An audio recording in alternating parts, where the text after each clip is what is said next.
The first step in order to create a document with PdfA conformance, we have to define the document and the PdfAWriter. Next, we have to define a font and a color profile, because those two things have to be embedded inside the document. This is done like this, and as you can see, those two things are actual files on my file system. Next up, we have to prepare a document to meet the PdfA requirements. So we open the document and add the previously defined color profile. And also we have to add XMP-Metadata to meet the PdfA requirements. So basically now we have a PdfA document, but it's blank. So we still want to add some content to it. I added a table.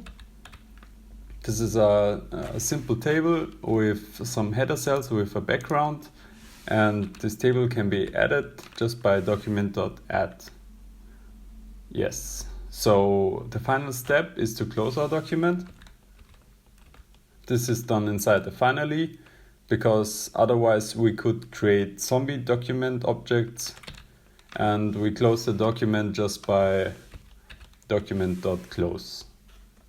So let's debug and see what the document looks like.